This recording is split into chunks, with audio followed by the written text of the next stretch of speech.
নমস্কার বন্ধুরা, ইসরায়েল আর ইরানের লড়াইয়ের মাঝে এখন ভারতের এন্ট্রি হয়ে গেছে, যেখানে এখন তড়িঘড়ি ইসরায়েলি পিএম প্রধানমন্ত্রী মোদিকে ফোন করে সাহায্য চেয়েছে।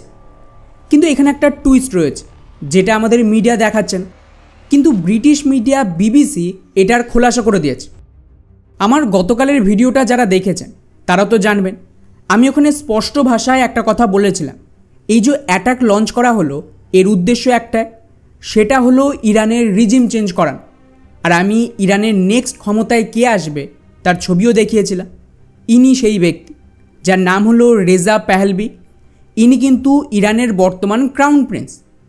এখন ইসরায়েলের প্রধানমন্ত্রী পিএম মোদিকে ফোন করে এই যে সাহায্য চেয়েছে, এটা কিন্তু অ্যাকচুয়ালি ইরানের ওপর হামলার জন্য সাহায্য চায়নি, বরং ওখানে যে রিজিম চেঞ্জ করানো হবে এবং ইরানের ক্রাউন প্রিন্সকে ক্ষমতায় আনা হবে, তার জন্য গ্রাউন্ড রেডি করা হচ্ছে এবং ভারতকে এখানেই সবচেয়ে বেশি দরকার।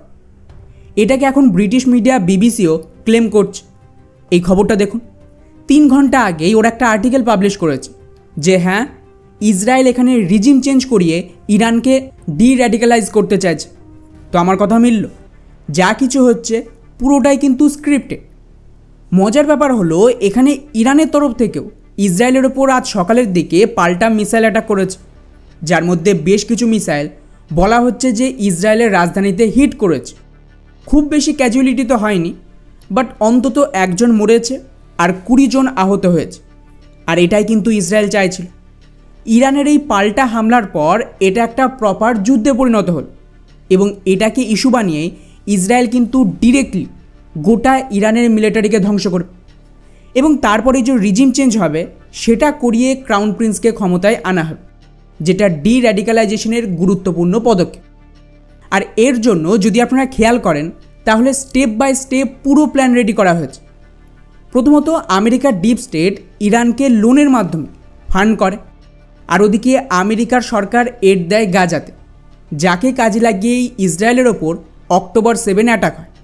কিন্তু ইরানের ইসলামিক রিজিম এতটাই গাধা যে ডিপ স্টেটের খোলা ছুট দিতে ওরা হামাস, হিজবুল্লাহ এদেরকে কাজে লাগিয়ে ইসরায়েলকে টার্গেট করে। এদের তো বোঝা উচিত ছিল যে কেন আমেরিকা ওদেরকে ফ্রি এড দিচ্ছে। এতে করে ইরান কিন্তু ডিরেক্টলি এই লড়াইয়ের অংশ হয়।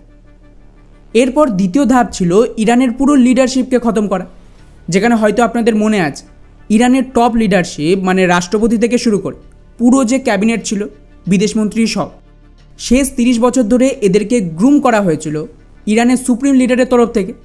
এরা প্রত্যেকেই কিন্তু গত বছর হেলিকপ্টার ক্র্যাশে মারা যায়, বা আমি বলবো ইসরায়েল মেরে দেয়। ইরান এতেও আসল প্ল্যান বুঝতে পারেন। এরপর নেক্সট স্টেপ ছিল ইসলামিক আইডিওলজিকে আরও বেশি পুশ করে নিউক্লিয়ার হাতিয়ার তৈরিকে স্পিড আপ করে। আর ইরান এটাই করে। ইরান ওদের যে অ্যান্টি জিউস একটা মেন্টালিটি রয়েছে, তাকে আরও বেশি প্রমোট করে নিউক্লিয়ার হাতিয়ার তৈরির চেষ্টা করে।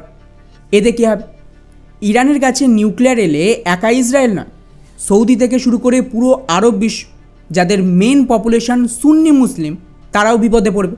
কারণ ইরানের শিয়া মুসলিম রয়েছে, ওরা সুন্নিদের পছন্দ করেন এবং এর ফলে গোটা আরব বিশ্বই কিন্তু ইরানের বিরুদ্ধে চলে যাবে নিউক্লিয়ার হাতিয়ার নষ্ট করার জন্য। ভারতের মতন দেশ, যাদের সাথে ইরানের সম্পর্ক ভালো, তারাও কিন্তু চাইবে না যে আরেকটা প্রতিবেশী র্যাডিক্যাল দেশ নিউক্লিয়ার হাতিয়ার পাক। রাশিয়া, চীন এটাকে সরাসরি না মানলেও ইনডাইরেক্টলি ওরা এটাতে সাপোর্ট দেবে। ব্যাস, এরপরেই কিন্তু ফাইনাল স্ট্রাইক হয়। আপনাদের আমি বলেছিলাম না, ইরানের ভেতর এখন একটা খ্রিশ্চানীকরণের ওয়েব চলছে। 50,000-এর বেশি মসজিদ বন্ধ হয়ে যায়, 10 লাখ ইরানি শিয়া মুসলিম খ্রিশ্চান হয়ে যায়। ওখানে মহিলাদের প্রোটেস্ট, সবটাই কিন্তু এই রিজিম চেঞ্জ করার আগে গ্রাউন্ড তৈরি করা হচ্ছিল।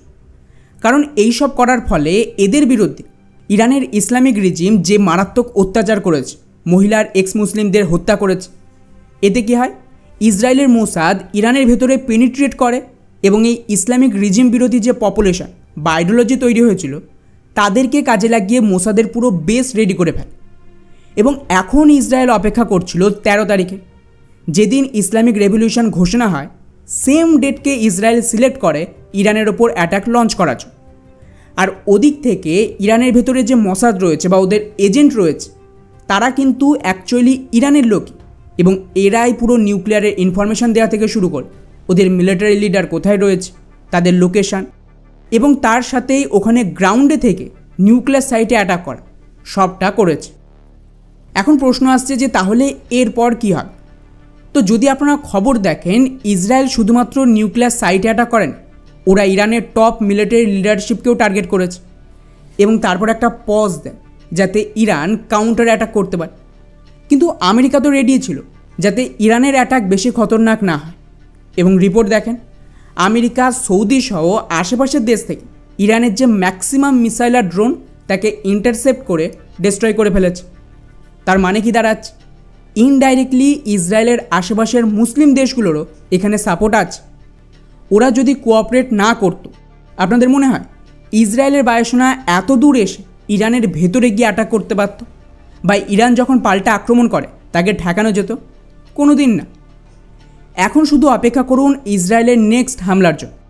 ভারত এখানে নিউট্রালি থাকবে, কিন্তু যেখানে ভারতকে দরকার, মানে এই ক্রাউন প্রিন্সকে ক্ষমতায় আনার পর তাকে মান্যতা দেওয়া, সেটা ভারত করে দেবে। এবং তারপর আপনারা খেয়াল করবেন, আগামী 2 ডিকেড ধরে গোটা ইরান জুড়ে কেবলমাত্র খ্রিস্টানীকরণ হবে এবং এটাই ইরানের ডি-র্যাডিকালাইজেশন।